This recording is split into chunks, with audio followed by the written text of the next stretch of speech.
తెలంగాణ కమలంలో నయా జోష్ నెలకొంది. అసెంబ్లీలో బీజేపీ ఎమ్మెల్యేలు దూకుడు పెంచారు. బీజేపీ నేత మహేశ్వర్ రెడ్డి ప్రత్యేక ఆకర్షణగా నిలిచారు. అటు కాంగ్రెస్ ఇటు బీఆర్ఎస్ టార్గెట్ గా వ్యూహరచన చేశారు. అధికార పక్షాన్ని ఎక్కడికక్కడ నిలదీశారు. మజ్లిస్ తీరుపై మండిపడ్డారు మహేశ్వర్ రెడ్డి. అలాగే కొద్ది రోజులుగా ఎమ్మెల్యేల మధ్య ఉన్న సమన్వయ లోపాన్ని బీజేపీ హైకమాండ్ గుర్తించినట్టుగా తెలుస్తోంది. అసెంబ్లీలో జరిగిన వివిధ చర్చల్లో పాల్గొన్న బీజేపీ సభ్యులు తమ సత్తా చాటారు. ప్రజా వ్యతిరేక విధానాలను అసెంబ్లీలో ఎండగట్టారు. దీనికి సంబంధించి పూర్తి ఇన్ఫర్మేషన్ మా ప్రతినిధి తేజ అడుగుదాం. తేజ, బీజేపీలో నేతల మధ్య సమన్వయం లేదు అని మనం గతంలో కూడా చాలాసార్లు మాట్లాడుకున్నాం. అందరూ కలిసికట్టుగా ఒకేసారి అసెంబ్లీకి ఏ రోజు కూడా వెళ్ళలేదు. ఒకరోజు ఇద్దరు, ఒకరోజు ముగ్గురు ఆ రకంగా వెళ్లారు. కానీ అందరూ కలిసి ప్రజా సమస్యల పైన ఇటు కాంగ్రెస్ను అలాగే బీఆర్ఎస్ చేసినటువంటి అవినీతి ఏవైతే ఉన్నాయో వాళ్ళపైన ఆరోపణలు వాటి గురించి కావచ్చు, ఇటు ఎంఐఎం పైన అందరిపైన అటాకింగ్ మోడ్లో వాళ్ళు ఈసారి కాస్త దూకుడుగానే ఉన్నట్టుగా కనబడుతోంది. ఓవరాల్గా బీజేపీ పర్ఫార్మెన్స్ పైన హైకమాండ్ ఏ రకంగా ఉందంటారు? రోజా, మనం ప్రధానంగా చెప్పాలంటే మాత్రం మనకి అంటే చెప్తూ ఉంటారు 5 వేళ్ళు కూడా ఒకేలాగా ఉండవు అనేటువంటిది అయితే చెప్తుంటారు. అట్లాగే ఒక్కొక్క మనిషికి పొర్రకొక ఆలోచన, జిహోకో రుచి అన్నట్లుగా ఈ బీజేపీ నాయకులకు సంబంధించి ప్రత్యేకించి తెలంగాణలో బీజేపీ ఎమ్మెల్యేలు ఎవరికి వారే యమునా తీరే అనేటువంటి స్థాయిలో కూడా అలాంటి కామెంట్సే వినిపించినటువంటి పరిస్థితి. ఎందుకంటే వారికి సమన్వయ లోపం ఉంది.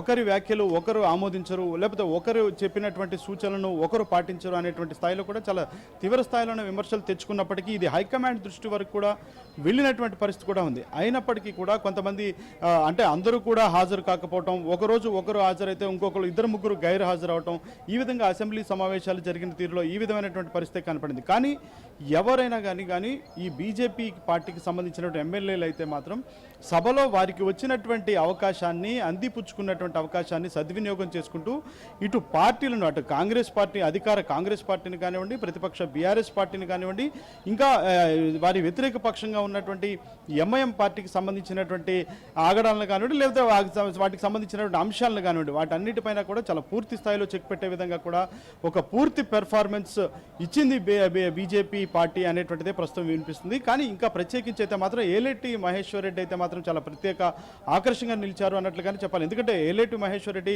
బీజేపీ ఎల్పీ నేతగా ఉన్నారు. ఆయన చాలా స్పష్టంగా కాంగ్రెస్ పార్టీని, బీఆర్ఎస్ పార్టీని, అదేవిధంగా ఎంఐ పార్టీని టార్గెట్ చేసి మాట్లాడారు. చురుకలు అంటిస్తూ కూడా చాలా వ్యంగ్యాస్త్రాలు అందిస్తూ కూడా ఆయన మాట్లాడినటువంటి పరిస్థితి ఉంది. ఎందుకంటే కాంగ్రెస్ పార్టీకి సంబంధించి బట్టి విక్రమార్క ఏమో 1,27,000 కోట్ల వరకు మాత్రం తాము అప్పు చేశామని చెప్పి ఆయన చెప్తూ ఉంటారు. ముఖ్యమంత్రి రేవంత్ రెడ్డి లేదు 60,000 కోట్ల వరకు అయిందని చెప్పి ఆయన చెప్తూ ఉంటారు. కానీ ఒక ప్రకటన చూస్తే 50,000 కోట్ల వరకు అప్పయిందని ఒక ప్రకటన వస్తుంది. అసలు నిజంగా ఎంత ఈ విధమైనటువంటి మాటల వల్ల ప్రజల్లో చాలా తీవ్ర కన్ఫ్యూజన్ అనేటువంటిది నెలకొంది. అసలు రాష్ట్ర ప్రభుత్వం ఎంత, ప్రస్తుతం ఉన్నటువంటి కాంగ్రెస్ ప్రభుత్వం ఎంత అప్పు చేసిందో చెప్పాలి, స్పష్టంగా చెప్పాలి.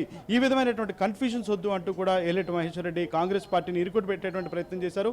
ఆ విధంగా కూడా వారిపైన ప్రశ్నలను సంధించారన్నట్లుగానే చెప్పాలి. ఇక బీఆర్ఎస్ పార్టీకి సంబంధించి బీఆర్ఎస్ పార్టీ వర్కింగ్ ప్రెసిడెంట్, అదేవిధంగా మాజీ మంత్రి, ప్రస్తుత బీఆర్ఎస్ పార్టీ ఎమ్మెల్యేగా ఉన్నటువంటి కేటీఆర్ అయితే ఒక కీలకమైనటువంటి వ్యాఖ్య చేశారు. ఈరోజు సభ జరుగుతున్నటువంటి సమయంలో రైతు బంధు అనేటువంటి ఈ రైతు బంధు పథకాన్ని భారతీయ జనతా పార్టీ కాపీ కొట్టింది. పీఎం కిసాన్ అనేటువంటి ఈ ప్రోగ్రామ్ అనేటువంటిది రైతు బంధుకు సంబంధించినటువంటి పథకమే అనేటువంటి స్థాయిలో కూడా మాట్లాడింది. దానికి కూడా కౌంటర్ ఇచ్చారు. కాళేశ్వరం పైన చర్చ జరగాల్సినటువంటి అంశం ఉంది. అతిపెద్ద కుంభకోణం కాళేశ్వరంలో జరిగింది. కాళేశ్వరం పైన పూర్తి స్థాయిలో చర్చ జరగాలి. అదేవిధంగా గతంలో బీఆర్ఎస్ పార్టీ అధికారంలో ఉన్నప్పుడు రైస్ మిల్లర్ల దగ్గర నుంచి కూడా చాలా వేల కోట్లు దండుకున్నారు. వాటిపైన కూడా చర్చ జరగాలి. ఈ అవకతవకలు ఉన్నాయి, వీటన్నిటిపైన కూడా చర్చ జరగాలి. రైతు బంధులో కూడా చాలా కుంభకోణాలు, ధరణిలో కూడా చాలా అంశాలు అవకతవకలు జరిగాయి, వాటన్నిటిపైన చర్చ జరగాలి. కానీ భారతీయ జనతా పార్టీ పైన బురద జల్లేటువంటి ప్రయత్నం చేయొద్దు, భారతీయ జనతా పార్టీకి సంబంధించినటువంటి నాయకులపైన, పెద్దలపైన కూడా బురద జల్లే ప్రయత్నం చేయొద్దు అంటూ కూడా వాళ్ళను కూడా కౌంటర్ చేసినటువంటి మాట్లాడినటువంటి పరిస్థితులు చూసాం. ఇక చివరిగా ఎంఐఎం పార్టీకి సంబంధించి అక్బరుద్దీన్ ఓవైసీ కూడా ఆయన చురకలంటించారు. పూర్తి స్థాయిలో అంటే ఫాతిమా కాలేజీకి సంబంధించిన అంశాలను కూడా ఆయన ప్రస్తావించినట్లుగానే చెప్పాలి. ఎందుకంటే ఒక చెరువుని పూర్తిగా కబ్జా చేసి 12 వరకు కూడా భవనాలు నిర్మించారు. అక్కడ వాటన్నిటి కూడా ఫాతిమా కాలేజీలుగా యూజ్ చేసుకుంటున్నారు. వాటన్నిటికీ నిజంగా ఎంఐఎం పార్టీకి చిత్తశుద్ధి ఉంటే మాత్రం వాటన్నిటి కూడా స్వచ్ఛందంగా కూడా వాటిని తొలగించాలి అంటూ కూడా ఎంఐఎం మజ్లిస్ పార్టీ పైన కూడా చురకలంటించినటువంటి పరిస్థితి. సో మొత్తంగా చూస్తే మాత్రం బీజేపీ పార్టీ అయితే తనకి అంటే ఇప్పటి వరకు బీజేపీ పార్టీకి గతంలో 1 లేదా 2 సీట్లు అట్లా వచ్చినటువంటి పరిస్థితులు చూసేవాళ్ళం. కానీ ఇటీవల జరిగినటువంటి అంటే గత ఎన్నికల్లో 1 సంవత్సరం క్రితం జరిగినటువంటి ఎన్నికల్లో అయితే మాత్రం భారతీయ జనతా పార్టీకి 8 వరకు ఎమ్మెల్యే సీట్లు కూడా వచ్చినటువంటి నేపథ్యంలో వాటన్నిటిపైన మాత్రం వారికి ఇచ్చినటువంటి అంటే ప్రజలు వారికి ఇచ్చినటువంటి బాధ్యతను చాలా సక్రమంగా నిర్వర్తిస్తున్నారు అనేటువంటి పాజిటివ్ కామెంట్స్ వినిపిస్తున్నాయి. మొత్తంగా అయితే మాత్రం భారతీయ జనతా పార్టీ సభ్యులంతా కూడా వారంతా కూడా ఎవరికి వారు ఏమైనా తీరే అన్నటువంటి విధంగా కూడా వారి తీరున్నప్పటికీ కూడా అసెంబ్లీలో అధికార ప్రతిపక్షాలను కట్టడి చేయడంలో వారిపైన అంటే అధికార పక్షంలో ఉన్నటువంటి కాంగ్రెస్ పార్టీని కానివ్వండి, వారి వ్యతిరేక పక్షంగా ఉన్నటువంటి బీఆర్ఎస్ పార్టీని కానివ్వండి, మజ్లిస్ పార్టీని కానివ్వండి, వీటన్నిటి కూడా వారిపైన విమర్శలు సంధించడంలో సఫలీకృతమయ్యారు అనేటువంటి వ్యాఖ్యలు వినిపిస్తున్నట్లుగా చెప్పాలి రోజా. తేజ, అయితే గత అసెంబ్లీ ఎన్నికల్లో 8 స్థానాలు, ఇటు పార్లమెంట్ ఎన్నికల్లో కూడా బీజేపీ ఓటు బ్యాంకు పెరిగిందనే చెప్పుకోవాలి. సో తాజాగా ఇప్పుడు ఎమ్మెల్యేలు అసెంబ్లీలో వ్యవహరించినటువంటి తీరు, ప్రభుత్వాన్ని ఎండగట్టినటువంటి వ్యవహారం, ఇదంతా కూడా రాబోయేటువంటి స్థానిక ఎన్నికల్లో ఒక బేస్ ఏర్పాటు చేసుకున్నారని అనుకోవచ్చు అంటారా?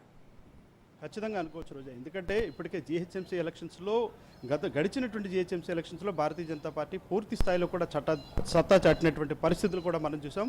అదేవిధంగా రాబోయేటువంటి ఇక స్థానిక సంస్థల ఎన్నికలు రాబోతున్నాయి, వాటికి కూడా పూర్తి స్థాయిలో సిద్ధం కాబోతున్నటువంటి భారతీయ జనతా పార్టీ సిద్ధమవుతున్నటువంటి పరిస్థితి ఉంది. వీటన్నిటి నేపథ్యంలో ఎందుకంటే భారతీయ జనతా పార్టీకి సంబంధించినటువంటి అగ్రనాయకత్వం కానివ్వండి, తెలుగు రాష్ట్రాల్లో ఖచ్చితంగా పాగా వేయాలి, ప్రత్యేకించి తెలంగాణ రాష్ట్రంలో కొంత ఆ పాజిటివ్ వైబ్రేషన్స్ కనిపిస్తున్నటువంటి నేపథ్యంలో ఖచ్చితంగా తెలంగాణ రాష్ట్రంలో పాగా వేయాలి, పూర్తిగా క్షేత్రస్థాయి వరకు చొచ్చుకుపోవాలనే ఆలోచనలో ఇటు భారతీయ జనతా పార్టీకి సంబంధించినటువంటి పెద్దలంతా ఉన్నటువంటి పరిస్థితి ఉంది. సో ఆ విధంగా కూడా ముందుకు అడుగులు వేస్తూ వాళ్ళు వెళ్తున్నారు. ఇదే విధంగా కూడా అదే వ్యూహంతో ముందుకు వెళ్తున్నారు అన్నట్టుగానే చెప్పాలి రోజా మనం.